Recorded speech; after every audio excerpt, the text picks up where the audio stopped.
Hey, welcome to Scale by Design. For everybody tuning in, this is actually take two. I did something really brilliant just a minute ago, and we got about 10 minutes into the podcast. I realized that I didn't hit record. So I was telling our guest Jason, I was like, I've been doing probably 70 episodes at this point in time between my two shows. Haven't made that mistake yet, but I guess it was bound to happen. So thanks for being a good sport, Jason. I appreciate you, man. Awesome. Same here, James. All good. Cool. All right, guys. Well, thank you for joining us today. A couple quick things. One, I appreciate your support so much. Scale by Design is moving up quickly through the rankings, and I really appreciate everyone here tuning in. And if you have any topics that you would like us to cover in relation to supporting portfolio companies or evaluating your portfolio companies or empowering them to be successful, please DM me on LinkedIn, and I'd be happy to cover those topics in future episodes. So I'm really looking forward to your feedback. Today, we have a really exciting topic that we're going to be discussing with Jason. We're going to be talking about how to scale companies in a lean, efficient way in a down market, and lessons learned throughout Jason's career, helping several unicorns scale in terms of how he runs lean shops that produce efficient and great outcomes. So, Jason, thank you so much for joining us today. I'm pumped for this conversation, and I'm glad we're actually recording it this time around. Awesome. No, pleasure to be here, James. Thanks for having me on. At least we got a practice run in, right? That's right. Cool, man. So would you mind giving me your intro one more time? Yeah, all good. So, right, cool. Jason Radisson. I have had the privilege of being a part of a couple of unicorn buildups. Pride myself on building them in a very lean and efficient way. I think over time, part of it is you reduce the number of experiments that you need to run on the scaling side of things. You're still experimenting like hell on product market fit and all of the kind of core functionalities and things, but you get better over time at scaling. Happy to share some of those experiences, some of the companies I've been a part of, early Uber, early Rappi, 99 Taxis that probably less people know about in North America, but just a fantastic company and experience in Brazil, where we took on Uber, who is the market leader in ride sharing, at just a phenomenal time, and scaled up that company in one of the most efficient ways out there, and had a successful exit. So just a bunch of great experiences that I want to share. I love it. And we have some pretty technical topics that I am very excited to dive into in terms of economics and playbooks for market downturns and very precise scaling principles that we can, the nuance that we can dive into. But high level, you've been doing this a long time. You have a background as an entrepreneur, investor, executive operator of scale organizations. What are some of the biggest lessons learned as you've over time been able to run leaner and more efficient organizations? Are there any high level principles that general partners, when they're looking into their portfolio companies, where they can, essentially use as a lens to evaluate their portcos as they scale? Yeah. Oh, absolutely. I think, it all kind of starts with preparation. I think there are a lot of sort of table stakes preparation pieces that people do, right? People put together playbooks, and here's our playbook for starting a new market, entering a new market, starting a market, scaling it up. I think what people sometimes, I think there's a real tendency to sort of say, I'm going to scale try to remove sort of complexity and try to minimize sort of the stretch of the team to really focus on a particular area. So for instance, I've had good early success in Austin. That's where my team is based. So I'm going to scale to Texas, and then I'm going to see whether I go west or whether I go east from there. And I think a lot of that is driven from, obviously good intentions around like knowing the local market, good intentions around trying to find local density. What I would say, having done this a few times, a lot of what determines the success of the scale up, and particularly when you're trying to hit a very lean and efficient model, it's all about picking the right markets. And the best thing to do may be to actually get on a plane and go 3 states over, because that market has a lot better structure, is going to be a lot cheaper, is just going to be a lot more efficient. I've mentioned, the ride sharing example, which was you think back, 7, 8, 10 years ago, and all the discussion about, US, who's going to dominate in the US, Uber versus Lyft, and, what's going to happen with China and what's going on with Didi. And the reality was the best markets in the world were right on our nose. They were secondary cities. Those markets were super efficient to scale. You had just the right sort of liquidity of demand. You had just the right sort of liquidity of supply. And if a team was thoughtful and planful, they could scale those cities with very, very little capital. We've definitely, in my business's sense, we've taken that sort of planning step really to heart, and we're very sort of planful and prepared for any of the scaling exercises we do. And I think it's been really a key factor of our success. For sure. And so I would love to get even a little bit more technical into that. So basically, Yeah. I think you're right, though. I mean, when I hear companies from an expansion standpoint, it's almost like it's to some extent done by like a convenience perspective of like operating in the same time zone or thinking about that. But you're right. I mean, thinking about like unit economics on a per region basis. And so when you're going through that research, like how do you initially start to pull together that data, and what are the key metrics? Like, okay, so high level supply demand, but what are the key metrics you do to diagnose which regions would be most effective for scale? I think totally. I think it's really close to how your team is thinking about product market fit. So you've got your, solid enough product market fit that you're thinking about scaling your business. You take that same sort of lens and, you're drawing a circle around clients, around customers that you think are good candidates for where your product is right now and where it's going to be in the next quarter or two. That's fundamentally how we're all kind of thinking about early stage. If you're assuming, you're out there at that point where you've got good early product market fit. And then I think you sort of take that same level of analysis and you say, okay, what do we know about these early product market fit customers that leads me to think that, as I cross the chasm, as I expand into the adjacent customers, what do I know about that? And then let's not constrain myself to like within a couple hour car ride. Let's really kind of take a look at the map and see, do I find more pockets of scaling opportunity, in where I am? Are there other things that I'm missing? Potentially there's an even better market that's just a little bit adjacent to where I am right now, couple extra features, and Shazam, I'm in this amazing market that's 10 times the size of the one, that I started out in. So I think it's not to kind of analyze it to death, but it's really important to kind of do enough of that product market fit and additional research around where you already are. And that leads you to, these kinds of things. It, led me to move to Brazil to pursue ride sharing and the expansion of ride sharing there. And, subsequently, as I think about everything else that we're doing in my current company, we're active in different markets we wouldn't have been if we hadn't done that additional piece of homework, and we wouldn't be as efficient as we are. Right. It's like really dialing into the research piece and defining your ICP, opposed to just saying, here's the criteria of the companies we want to target or the customers we want to target in a consumer model. Really thinking through, okay, but also diving into more what region and why versus picking we're going to start here and expand. Like, what regions are going to give us the optimal opportunity for success? Yeah, 100%.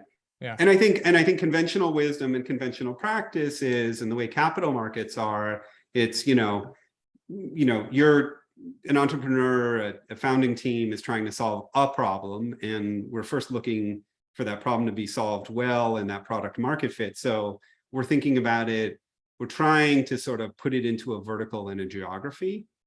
And, and again, not to, drown the team in analysis, but more to just kind of think as you're thinking about that, and expanding out the analysis before really making all of the decisions. And I think also an important part of what are some cheap experiments you can do.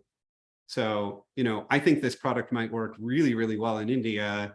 I've got 3 potential clients in India. I'm going to go talk to them, before I really double down on launching some other market. So, there have been things, that we've done, tons of, I kind of sort of tons of examples of having done that in different contexts. And I think, as you're scaling today in this market, those are the kinds of things that really get you to efficient kind of, ARR to invested capital ratios. Cool. And what I would love to cover next is just going through, let's say, so you've identified those markets, your initial ideal customer profile, taking the unit economics to the next level or next phase of research, and correlating that to building out a team, right? Everything from go to market to delivery of that solution. Could you walk us through, and of course, this could be a masterclass, like hours long on this stuff, but like when you're thinking about unit economics at scale and you're thinking about efficiencies and budgets and hiring, could you walk us through how you approach that? And you could go in so many different directions, but yeah, sure. Yeah, totally. I think, if you tackle the unit economics thing first, I think ultimately we have a sense of what parts of our business are really generating value, already have the kind of traction and have the kind of edges that customers are willing to pay disproportionately for it. Excuse me. And I think it starts there. So, really, where are your strongest revenue levers and revenue generators? I think a lot on the cost side is really sort of avoiding not being lean. And I know that sounds a little bit oversimplifying, but it's so easy in a growth market, where, people, it's all about hiring and the war for talent and trying to expand into something before, a competitor can get there. We're usually carrying a lot of extra staff and experiments and other things. So when you get into a, really sort of dialed in efficient scaling, you're really just looking for, that you have to set up that culture where the team is, everybody's operating at kind of highest level. There aren't layers, there aren't kind of any inefficiencies in the personnel and sort of the ways of working. And that's sort of, I think you just try to maintain that as long as you absolutely possibly can. Which generally will get you into like C stage, even early D stage companies. You can kind of maintain that for a very long time, couple thousand employees, and then really things start to break down, and you end up with more managerial layers and things that are a little bit harder to sort of to engineer out of your processes. But I think as long as you can maintain that very lean format, better off you are, really. Yeah, and that's actually a motion that I'm going through right now with Secure Vision.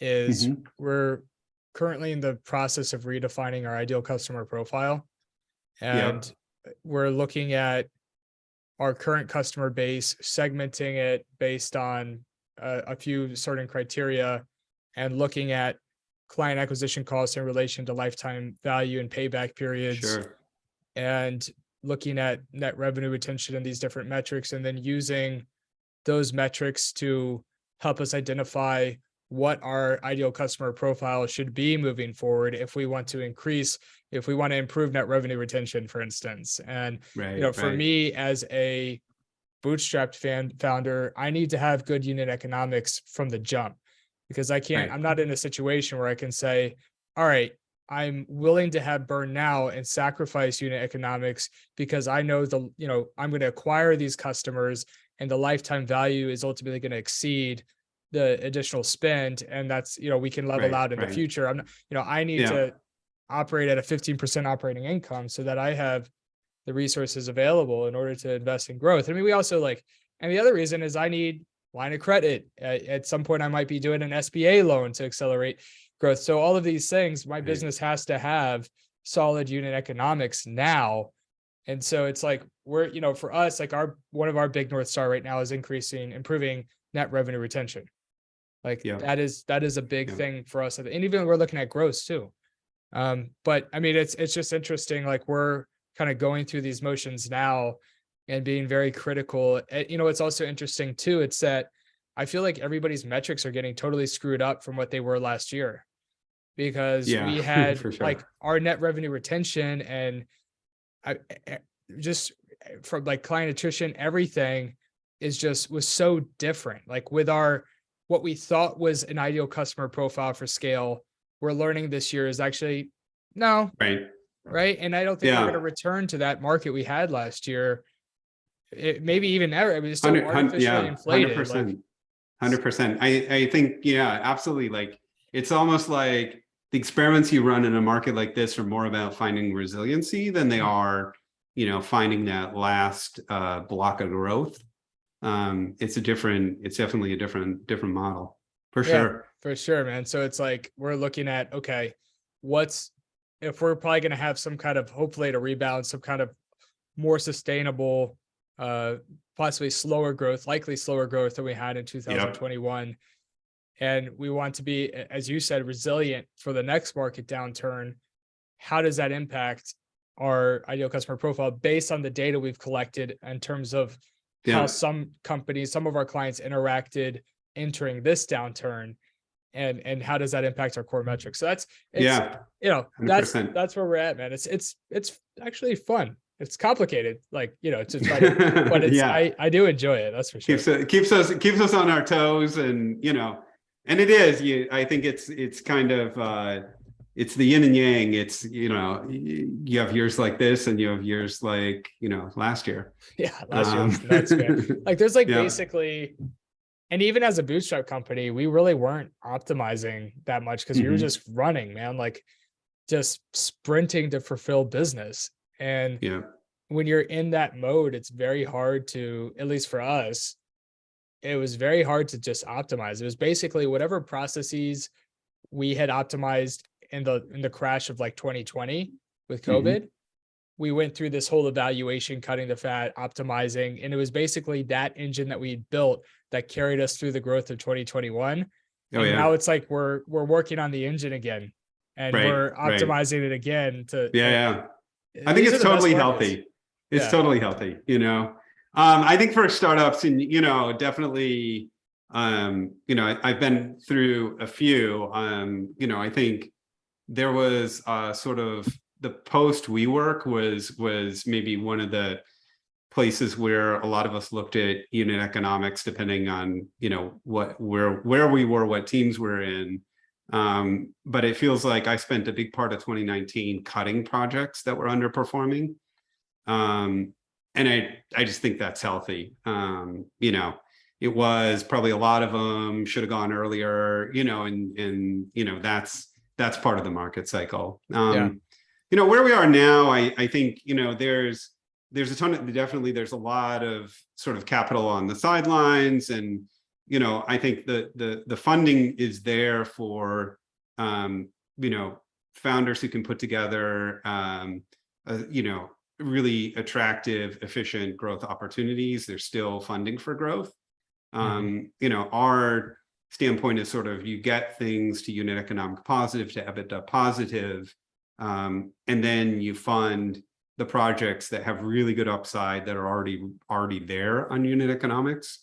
And it's not entirely different from other markets. I mean, I think generally, if I look back, 99 taxis in particular, we were super, super efficient, but a lot of that was, we just never, kind of, prevention is the best medicine. We never got sort of inefficient. We never had a bunch of projects that were long shots or outside the core.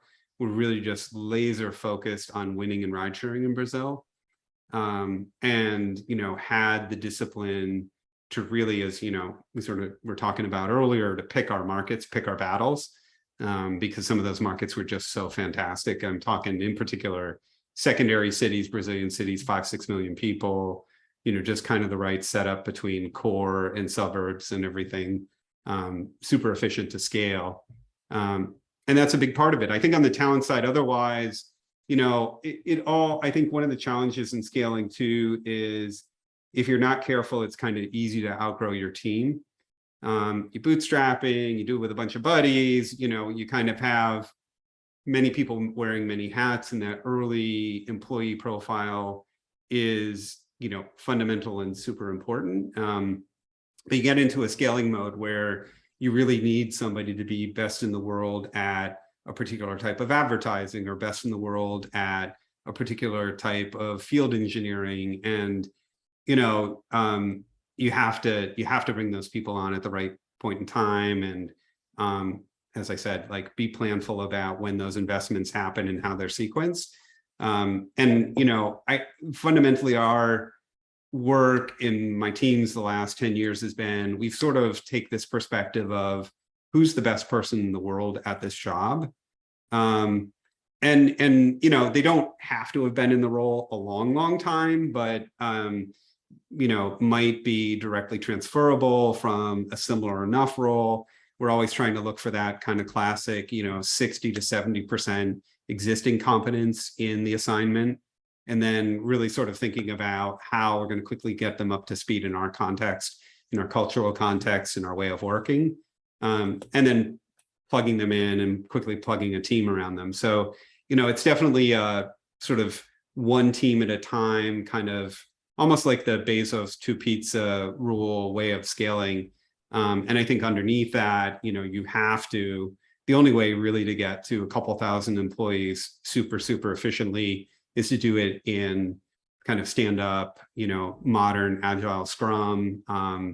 We in particular in my teams run Scrum. We tend to time box things around a week, and we'll have a quarterly plan, and we'll have quarterly board meetings and those kinds of things that we're sort of aiming for those next set of objectives. But we run the team in a very tight weekly cadence, and very openly internally. Like, the whole company should know what we're trying to get done this week, what we're trying to get done next week, what improvements we're making across different parts of the business and across different parts of our tech stack. And those things all have to come together in kind of that weekly cadence. So I think that's, on the talent side, is just super important to get kind of the best in the world for each of the slots. And then, as said, if you can maintain that kind of an operating cadence, that type of an internal culture, that's really what leads you to super efficient scaling, where you can plug teams, you can move things around, as opportunities open up, as you want to double down on different things, you've got the flexibility because everybody's working in the same way. And, it's a pretty self-contained team and unit that you can redeploy. Right. And I think what's interesting about talent strategy is it's like there's a lot of principles in talent acquisition, and talent management, which you're like doing two things at once, that you're balancing an equation. And so one example of that is your goal should always be to hire the best in the world. And I don't think a lot of companies are ambitious enough when it comes to the talent that they want to attract. You have to be very clear on your ideal candidate profile and approach talent acquisition 100%. like a revenue funnel. And you should be just as detailed about what you're looking for. The other thing is that you be clear on what are the 1 to 3 outcomes this role has to produce, and nothing else matters. Like, let's drop so much of the skill set and just focus on this 1 to 3 things. And then let's try to find the best person for that. And I do agree with you when it comes to around 70% competency. I always say it's, the 30% they haven't done is why players are going to accept the role. Yeah. So you get the right ambitious, exactly. growth-minded folks. They're not going to be doing the same thing year over year. So, but it's like, again, you want it to building a system that can attract the absolute best people, and at the same time, building processes and systems that allow people to, quite honestly, be replaceable. And this is, at an early stage, I talk about this. I was speaking at a CEO summit in Miami in front of 80 tech CEOs. And one of the key takeaways that I was giving them is like, look, if there's anybody in your company where you're thinking, oh, I'm totally screwed if this person leaves, that's a massive vulnerability. And what the mistake that companies make is they obsess on retention. And I totally get the importance of retention. I'm not saying don't focus on it, but there should be enough process, systems, technology built out, and a clear enough role description, onboarding process, where basically you can plug new people in, and one person leaving isn't going to be devastating to the company. The company needs to be bigger than any individual person. Oh And yeah, so 100%. I Yeah, think a lot of companies get that wrong. So yeah, it's, getting the best, and also making sure that you don't have a vulnerability if somebody's leaving, is, yeah, doing both. It's investing in retention, but also having an optimized talent acquisition engine that can quickly backfill folks, because the reality is the retention rates are going down, whether we like it or not. It's a current. We're not going to fully solve it. And companies that are going to thrive are going to be aware of that yeah. and learn how to thrive in that environment. Absolutely, absolutely. I would add, I think one of the other things, as we've scaled my last couple of companies, I think it's really important and helpful, beneficial across the company to have kind of a career path that is broadly attractive, that will allow you to bring in talent at an earlier stage and grow it into world-class talent. And, it can be as explicit as you want it to be. It can, it can be something that grows up a little bit more organically. I don't think people have to obsess about it or, run their business fundamentally differently in order to have that career path. But I'm referring in particular to the general manager career path that's in a lot of startups that have a real world business component. And, I mean, Travis Kalanick used to call sort of the GMs or refer to us as sort of the CEOs of tomorrow. I think there was a lot to that, in that, the skill set is very well rounded. If you look at a bunch of us, we are CEOs. We definitely learned a lot of important, career lessons and had great experiences during that time. And there's a path to getting there too. And I think, in a company that's scaling super, super rapidly, you kind of have to hire people from outside to just drop into the role.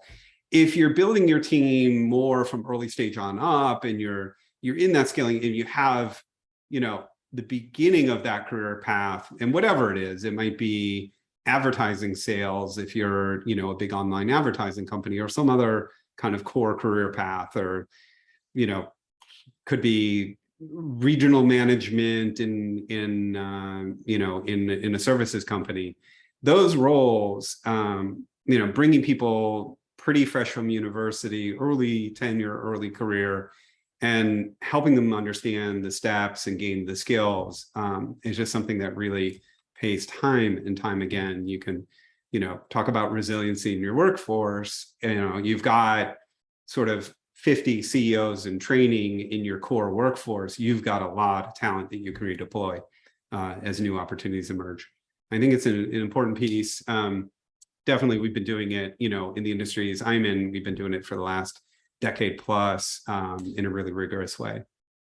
I love it. And that's some really interesting insight that we don't hear often on the show. So I appreciate you sharing your perspective on that. That's really cool. And I one of the topics and maybe we probably have time for one or two more buckets, if you will. Sure. I wanted to discuss effective use of near or offshore remote resources, when to know what positions are going to thrive near or offshore, and Yep. how to segment teams, and everything from, let's say, top-down business executives to function level budgets, cascading all the way down to which individual teams are going to be put offshore. How do you make that decision whether something is best done in the United States or 100%. So I think there's kind of two versions of it, right? There's the, we're trying to get a high volume position done at a super effective cost point. And if you're doing that, there are great emerging markets. I think a big part of it is sort of picking the market. So, the one that might fit your business in the best way, it might have the best opportunity for growth. I've made, kind of no secret that I'm a huge fan of Colombia. Colombia in sort of call center work, mid and back office processing, is a real emerging leader. fantastic workforce, great education, very urban, sort of well-connected infrastructure-wise, great English. Obviously get Spanish, kind of as a bonus if you're operating in the US and you want to be able to provide Spanish support, Spanish tech support, have teams that are operating in Spanish. There you go.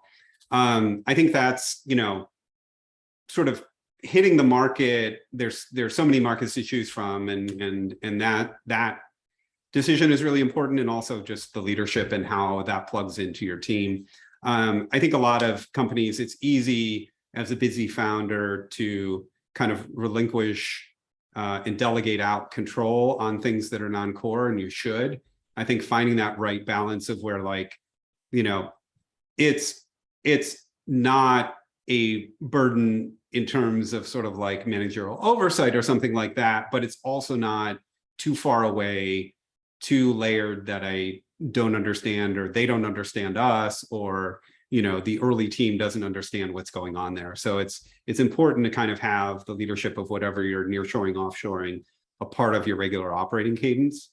And I think it's another argument for sort of picking nearshore rather than offshore, trying to stay within similar enough time zones. Our folks in Latin America are just an integral part of our team, and they're in our stand-ups, and we're pretty much all remote. So, it just doesn't even matter. We don't even think that we're actually dealing with teams that are in multiple countries when we do. It's just a normal way of doing business. For sure. I think it's historically, I think it's becoming a little bit less so, but there is more of a bias, I would say, in the United States than, for instance, in Europe, to work with international teams.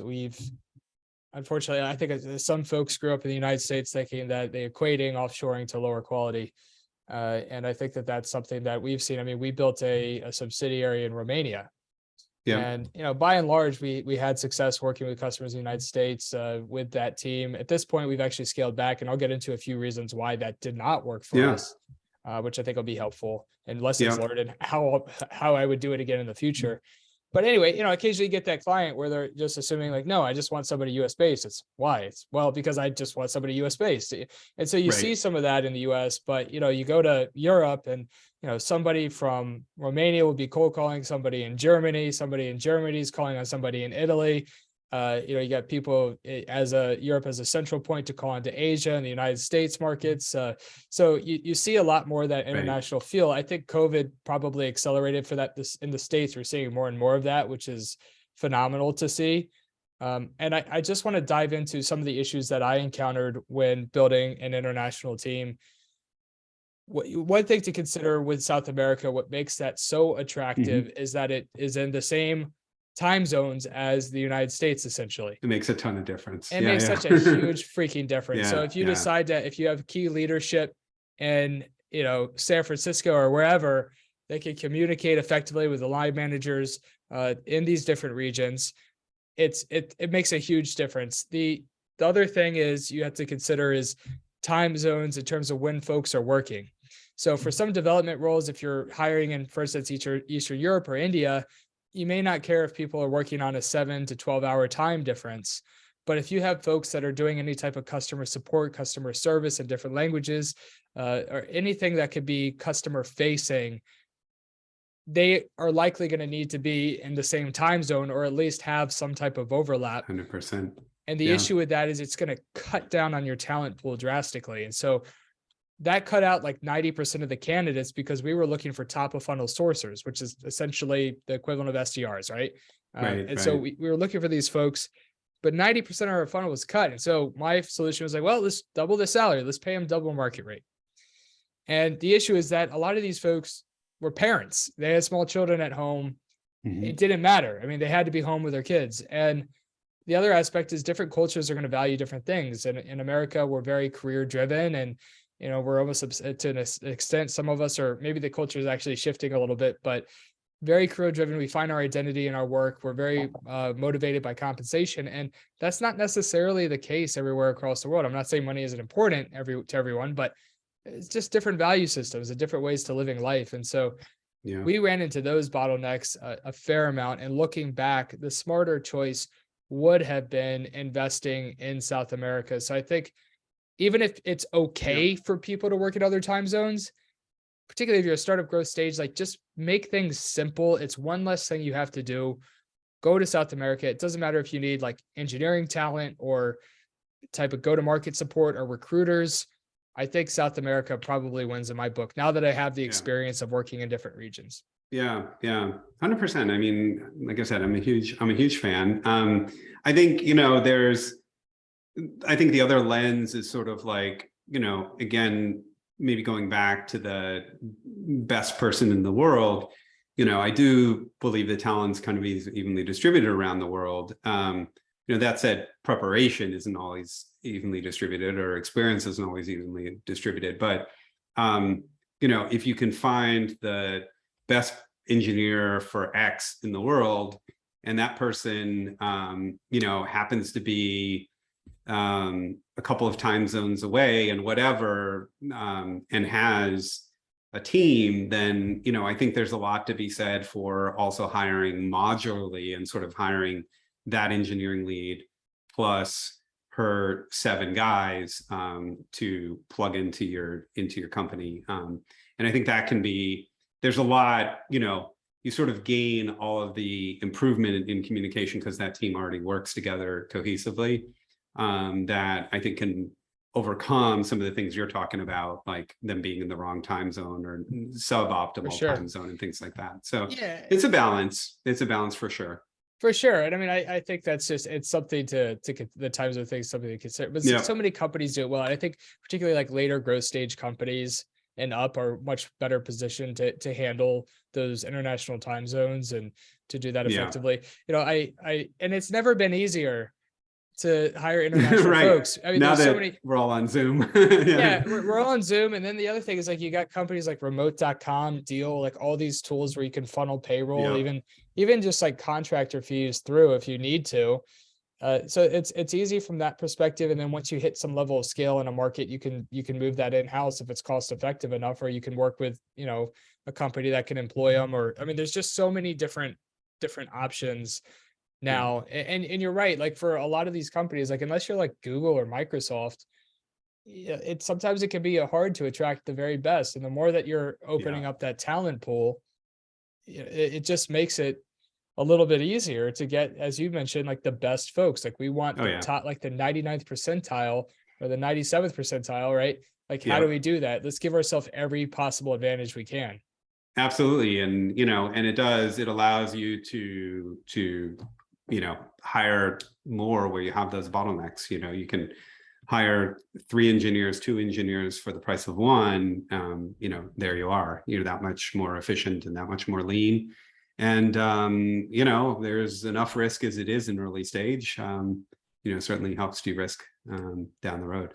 I love it. And I think this is probably a good stopping point. Opposed to diving into more polls, that we're going to go like right up to time and then rushing and then probably miss something. So Jason, thank you, man. This was a lot of fun. I know the audience is going to get a ton of value out of this. So I appreciate you contributing to the show today. Yeah, thanks so much. Thanks for having me on, James. For sure. And for everybody, I did too. I had a blast. And for everybody tuning in, thank you very much for joining us today. If you feel like you're getting value out of the show, it would be fantastic if you could leave us a review on Apple Podcasts or Spotify or wherever you're listening to this. If you know anybody that would make a good guest on the show, executives, investors, general partners of VCs, a CEO that's done fundraising several times and scaled several companies, I would definitely be interested to hearing about it. And we will talk to you next week. Take care.